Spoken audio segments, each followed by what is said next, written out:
everybody. I'm so glad to be here presenting.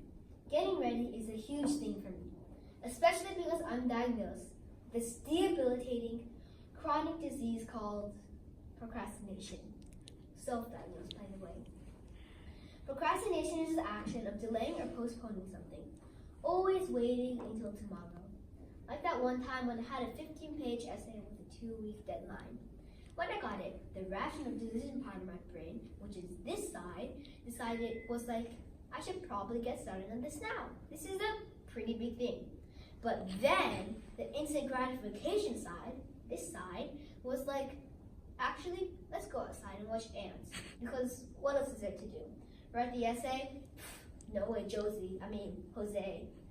So that's what I did that day, and the next, and the next. And of course, this happened until I walked home from school realizing this was the night before that deadline. So, as you can imagine, initiate full the nation try hard mode. I grabbed my dad's energy drinks, like Red Bull, Monster drink, that kind of stuff. And I somehow managed to stay up till 3 a.m. writing the essay. So the next day, I was nodding off in class, and not a pretty sight, I know.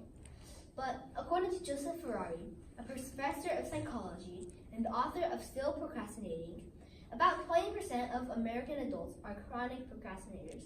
This shows that, yay, I'm not alone. Well, maybe socially I'm alone, but procrastination-wise, I'm not alone.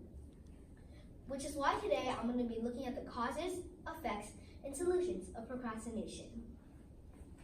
Have you ever wondered why you procrastinated? I did, especially when I was benched because I failed to turn in my homework due to procrastination. My poor little brain would always wonder, what am I doing here again? So I did my research, and here's 3 causes that I find the most relevant. 1. Fear of failure.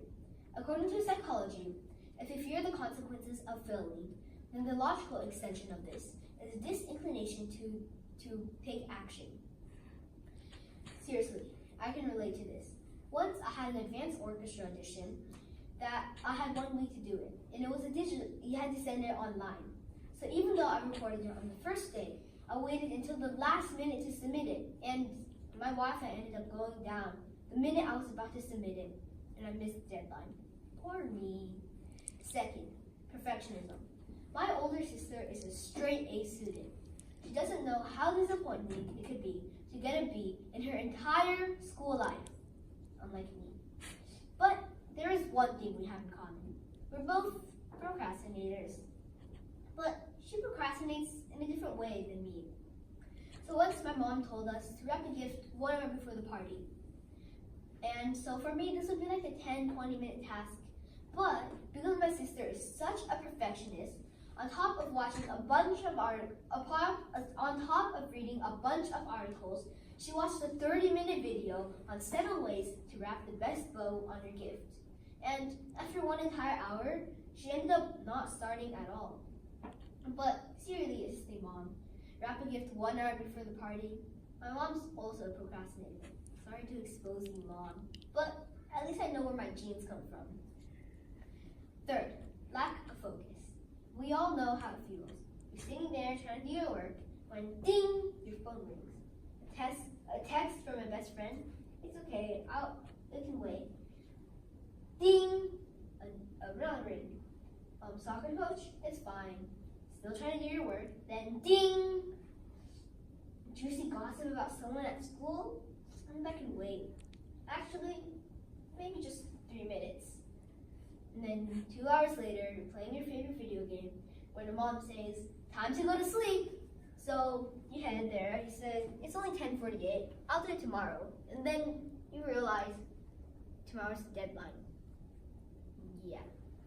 After looking at the causes, the effects of procrastination are clear. It prevents any work that you've done from being of high quality, because if you're in a rush to do something, your work is going to be of low quality as you could have done better with more time. Procrastination also increases the risk of not getting your work done at all and completely missing the deadline, because sometimes things happen.